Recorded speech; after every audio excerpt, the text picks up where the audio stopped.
Excuse me, ma'am.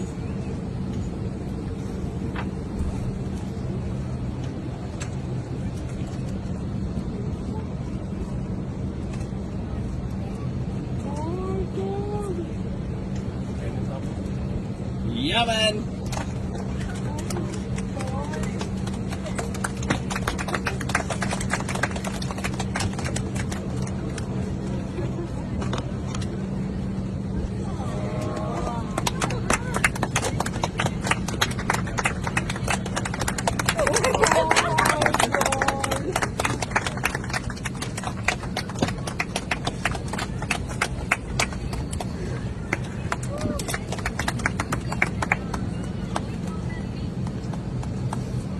तो बहुत दिनों बाद आसमान से कोई अच्छा वीडियो आया। इसमें ना कोई किसी पर सुसु कर रहा है, ना किसी के खाने में पत्थर निकला है।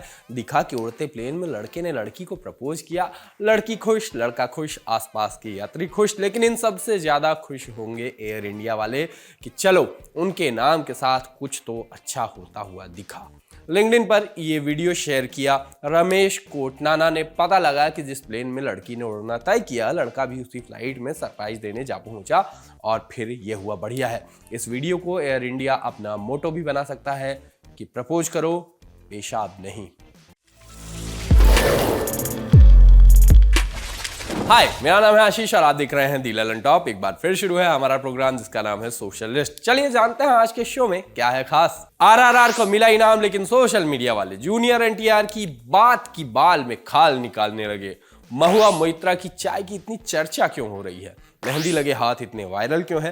पान के खोखे का किराया सुन के नौकरी छोड़ने का मन करेगा। और पिक ऑफ डे में करेंगे बात रशियन जिम्नास्ट जो बन गई इंडियन क्लासिकल डांसर। दुनिया में बहुत बड़े वाले होते हैं असंतोषी लोग। ऐसे असंतोषी कि आप उन्हें सोने का थाल सजा के दे दो तो शिकायत करेंगे कि थाल बड़ा वजनी है। उनके अकाउंट में करोड़ों ट्रांसफर करा दो तो रोएंगे कि क्रेडिट के मैसेज से हमारी नींद खराब हो गई, इरिटेशन हो रही है। ये इतने शिकायती लोग होते हैं कि आप इनको 56 भोग भी खिला दो तो शिकायत करेंगे कि अब सर्दी में पॉटी करनी पड़ेगी बार बार। आप भी कम नहीं है। सबसे गंदे वाले एग्जाम्पल से ही आप रिलेट कर पा रहे होंगे। खैर, अभी शिकायतियों की शिकायत इसलिए क्योंकि आरआरआर के गाने ने गोल्डन ग्लोब अवार्ड में इनाम जीता। एकदम ये वैसा ही मोमेंट था जैसा हमारे बचपन में स्लमडॉग मिलियनेयर का ऑस्कर जीतना। लेकिन ना, फूफा सिंड्रोम से ग्रस्त कुछ लोग खुश नहीं हुए। वो कहते हैं ना कि इंजीनियर्स का गोवा का प्लान और नाराज होने को बैठा इंसान, इनका कोई भरोसा नहीं, ये पलटेगा ही। वही हुआ।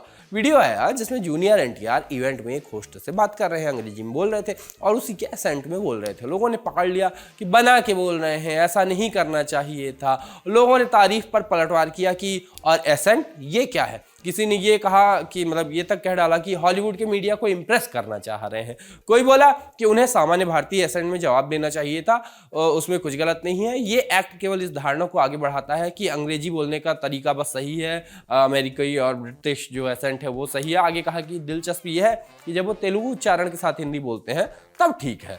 लेकिन अनिरुद्ध गुहा ने बहुत सही बात कही कि जो कह रहे हैं कि लेकिन नाटू नाटू बड़ा ऑर्डिनरी है, RRR was so average, you that accent, ही। क्या दुख पाल रहे हो? बचपन से किसी की खुशी देखी नहीं जाती।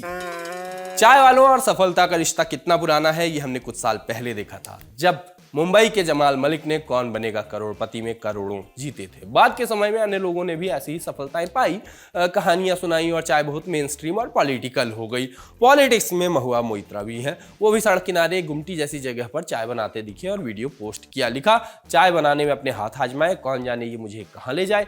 जनता ने इसका अंदाजा निकाला कि कौन जाने कल को मैं पीएम बन जाऊं। देखिए वीडियो।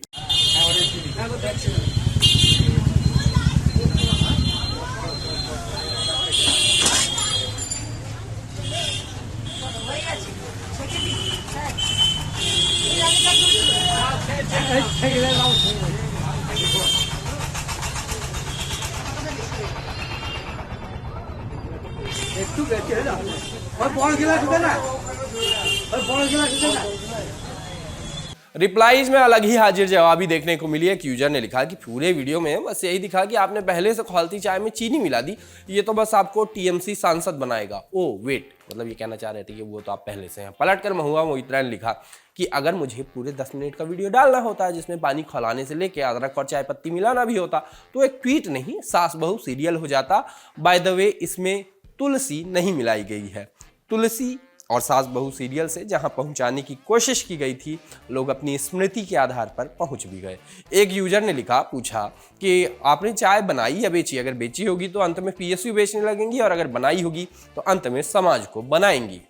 खड़े कैमरे से वीडियो बनाने के दौर में कब क्या वायरल हो जाए कहा नहीं जा सकता। कई बार इतनी ऑब्वियस सी चीजें चल जाती हैं कि लगता है स्टोरी इनका ऐसा होना नहीं, ऐसे होके वायरल हो जाना है। कैप्शन चल रहा है कि इसे कहते हैं सटीक इरादे, इश्क से शादी तक का सफर। दिखती है लड़की के हाथ में लगी मेहंदी, मेहंदी के नीचे लड़की ने पहली मीटिंग से लेकर शादी तक की हर एक तारीख लिखाई हुई है। मेहंदी की माने तो दोनों की दोस्ती फेसबुक पे हुई। 8 अगस्त 2016 तक दोनों अजनबी थे, फिर फेसबुक फ्रेंड बने। 9 अगस्त को प्रपोजल 26 दिसंबर 2016 को हुआ।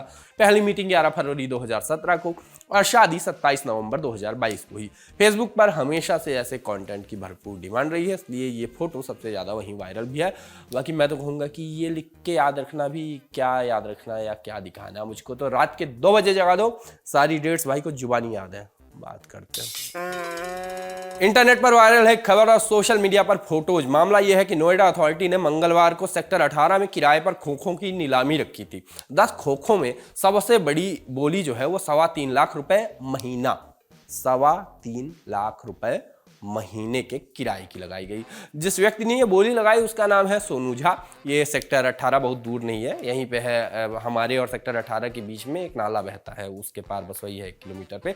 खूब दुकानें और मॉल वहाँ पे रहते हैं, तो खूब चहल पहल रहती है, इसलिए इतना ज़्यादा महंगा बिका है। अब मजे की बात सुनिए, खोखे का साइज है 7.59 वर्ग मीटर, स्क्वायर मीटर, वही कहते हैं ना। मीम्स की भाषा में भाई ये तो शुरू होते ही खत्म हो गया, और मेमे की भाषा में इतना ही नहीं, अभी और सुनिए। सोनू को 14 महीने का किराया एडवांस जमा करना होगा, अगले 10 दिन में तो अलॉटमेंट हो जाएगा। माने शुरू में ही 45,50,000 रुपए देने होंगे। अब आप स्वतंत्र हैं ये अंदाजा लगाने के लिए कि पान गुटखा सिगरेट के क्षेत्र में कितनी कमाई है। कम से कम इतनी तो है ही कि महीने का 3.25 लाख रुपए किराया दिया जा सके। नौकरी के बारे में आप अपनी कुछ सोच रहे हो तो सोचते रहिए, कमेंट बॉक्स में मत बताइएगा, हो सकता है कि आपका बॉस भी ये शो देखता हो। सोशल लिस्ट में अब बात पिक ऑफ द डे की, लेकिन उसके पहले थोड़ी रूस की बातें। रूस वालों को इंडिया में ठंड लगती है, रूस वाले बर्फ पर नहीं सोते। रूस में घर के अंदर सेंट्रल हीटिंग सिस्टम होता है। यहाँ मतलब इंडिया में अंदर बाहर बराबर ठंड होती है, तो इंडिया में ज़्यादा ठंड लगती है। अपने वायरल शॉर्ट में ये बात बता रही है सोफिया, @सोफिया सिम्हा, SIMHA उनके यूट्यूब का हैंडल है। पर वो बस एक वायरल शॉट के कारण नहीं जानी जाती हैं। परिचय ये है कि एक रिदमिक जिम्नास्ट जो कि भारतीय क्लासिकल डांसर बन गई, वृंदावन में 8 साल से ओडिसी सीख रही हैं, और एक रशियन को इंडियन क्लासिकल डांस में महारत पाते देखना चाहते हो आप, तो इनका यूट्यूब चैनल देख सकते हैं। बाकी आज के सोशल लिस्ट में इतना ही, कल फिर होगी मुलाकात, तब तक के लिए हम चले, टाटा।